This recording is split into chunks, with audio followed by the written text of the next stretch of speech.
ओम कृष्णं वंदे जगद्गुरो।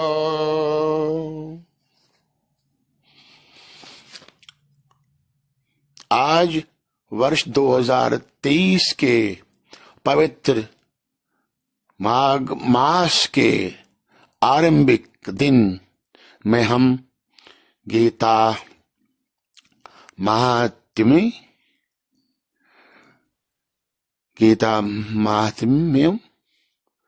के चंद श्लोक पढ़ेंगे।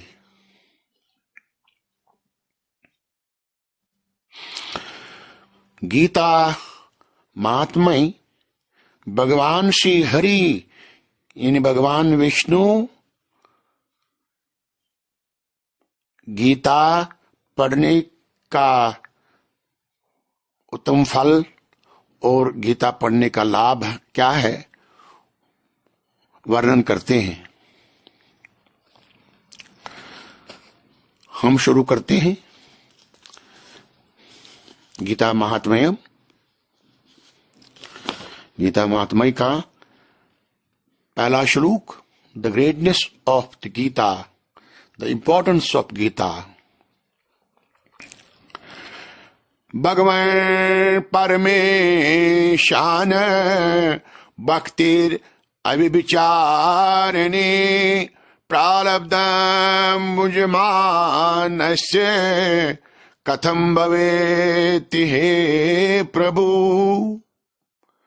यो दरो उवाच। दरो का मतलब है पृथ्वी। हमारा जीवन में पृथ्वी तत्व प्रधान है। हर जीव का जो शरीर है पृथ्वी जल आकाश वायु अग्नि से बना हुआ है, लेकिन इसमें जो डोमिनेंट तत्व है, प्रधान तत्व तो पृथ्वी है। तो हमारी जो चेतना है इन पांच तत्वों से ढकी हुई है। तो दरो उवाच मीन्स मटीरियल कॉन्शियसनेस। जीव की चेतना जो इन पांच तत्वों से घिरा हुआ है वो प्रश्न पूछता है। जो इन पांच तत्वों में इन्वॉल्व है, जो जीव हो गया है, वो प्रश्न पूछता है भगवान से।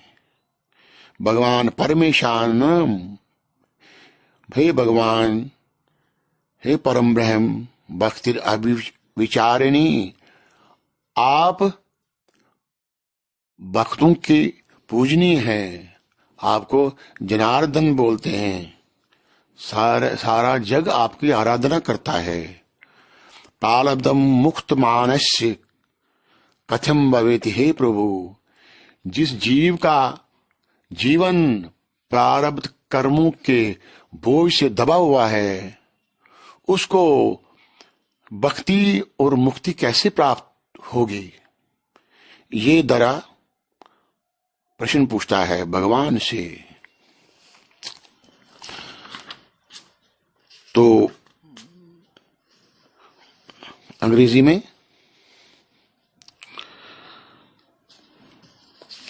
दरा ओ पूछता है, O blessed lord, O ruler supreme, O adorable one, how may he who is bound by his prarabdha karma again gain constant devotion। जो इंसान का, जो मनुष्य का जीवन है, ये तीन प्रकार के कर्मों के बोझ से दबा हुआ है। ये कर्म है प्रारब्ध कर्म, संचित कर्म, आगामी कर्म और क्रियामान कर्म। प्रारब्ध कर्म जो इसने कई जन्मों में कर्म किए हैं, उनका जो अभी इस वक्त वो फल भोग रहा है, तो जिसमें उसकी कोई चलनी नहीं है, तो उसको प्रारब्ध कर्म बोलते हैं।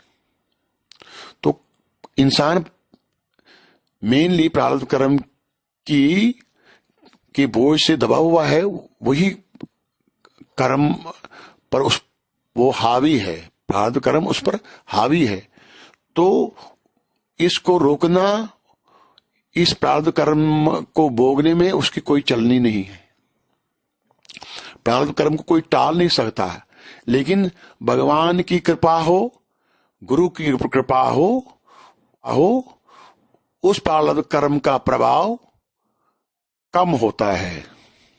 जैसे कि हम जब बारिश में निकलते हैं, अगर हमारे पास छाता ना हो हम पूरा भीग जाते हैं, अगर छाता हो तो हम भी भीग जाते हैं, लेकिन वो छाते के प्रभाव से हम बारिश में कम भीग जाते हैं। ये गुरु कृपा और भगवत कृपा का असर है। तो ये है, और उसको वो प्रारब्ध कर्म बर्दाश्त करने की शक्ति भी भगवान देता है।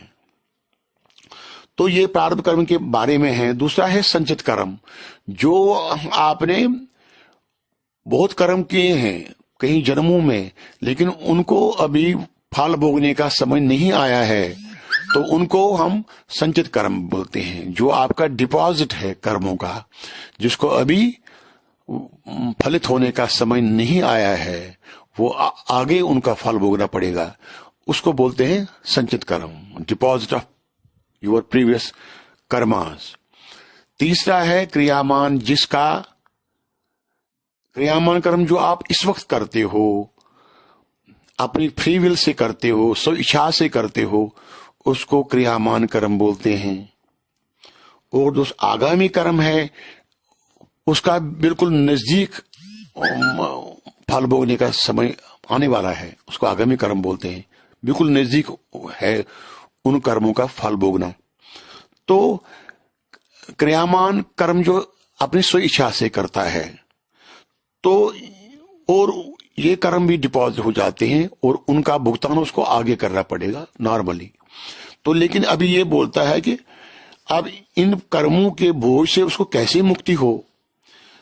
भगवान विष्णु बोलते हैं, प्रारब्धं भुजमाने ही गीता अभ्यासरता सदा समुक्ता ससुखी लोके कर्मणा न उपलप्यते।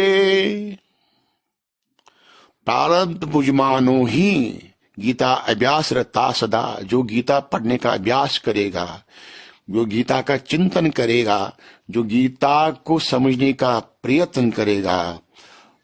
प्रारब्ध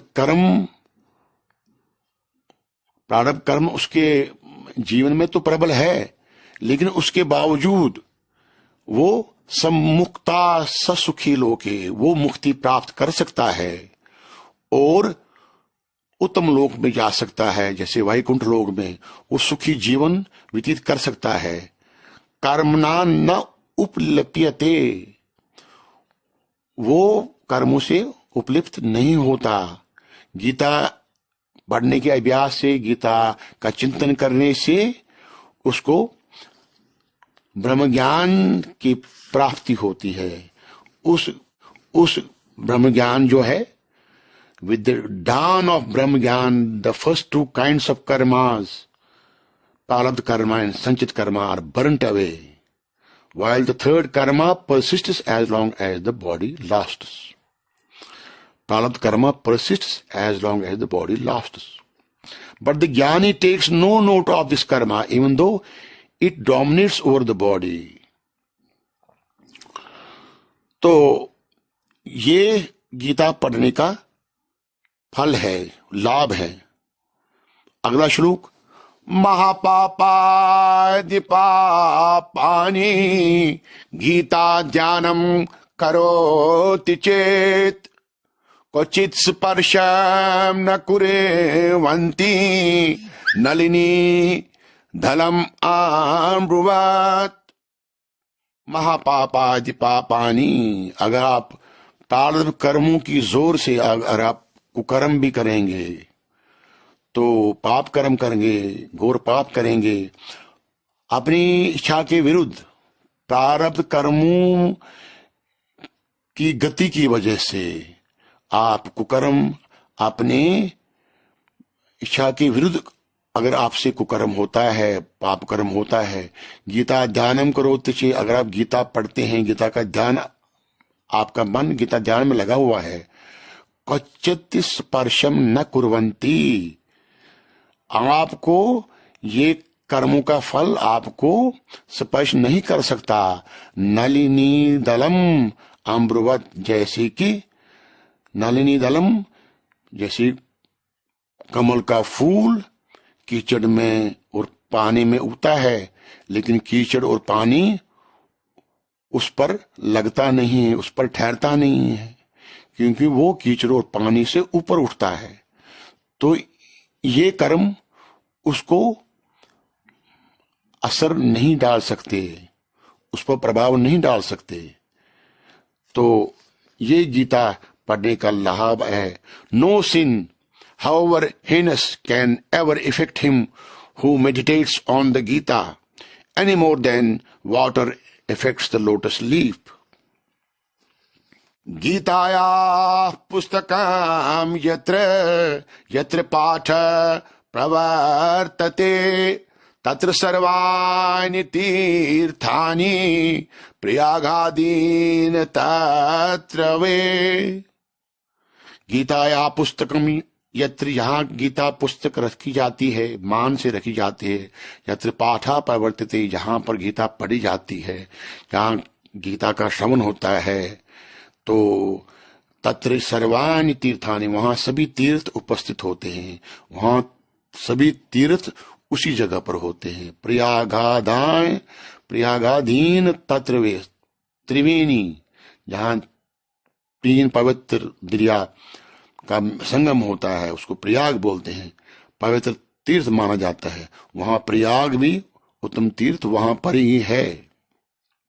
सहायो जायते शीघ्रम यत्र गीता प्रवर्तते यत्र गीता विचारश्च पठनं पाठं श्रुताम् तत्राम निश्चिताम पृथ्वी निवासामि सदैव ही सहायो जायते शीघ्रम, वहां भगवान की सहायता तुरंत पहुंच जाती है। यत्र गीता प्रवर्तते, जहां पर गीता का प्रवचन होता है, जहां गीता का श्रवण होता है, जहां गीता का प्रचार होता है, जहां गीता का चिंतन होता है, वहां पर भगवान की सहायता तुरंत पहुंच जाती है। यत्र गीता विचारश्चे, जहां गीता पर विचार होता है, जहां पर गीता का चिंतन होता है, जहां पर गीता का अध्ययन होता है, पठनम पाठम श्रुतम, जहां गीता पढ़ाई जाती है, जहां गीता को सुनी जाती है, जहां गीता को मान दिया जाता है, वहां पर भगवान की सहायता तुरंत पहुंच जाती है। तो ये where the Gita is read, their help comes quickly. Where the Gita is inquired into, chanted, taught or listened to, O earth, there undoubtedly and unfailingly do I myself reside. अब इस क्लिप का समय हो गया है, अगले श्लोक हम अगली क्लिप में पढ़ेंगे। कृष्णाय वासुदेवाय देवकी नंदनाय च नंदगोपकुमाराय श्री कृष्णाय नमो नमः। हा कृष्ण मनसा वासी हरिये परमात्मने प्रणत क्लेश विनाशाय गोविंदाय नमो नमः। मंगलम भगवान विष्णु मंगलम गरुड़ध्वज मंगलम पुंडरीकाक्षो मंगलायतनो हरि। राधा कृष्ण भगवान की जय, श्री कृष्ण बलराम की जय, लक्ष्मी नारायण की जय, गौरी शंकर महादेव की जय, भगवान गोपीनाथ महाराज की जय। ओम नमः पार्वती पतये, हर हर महादेव।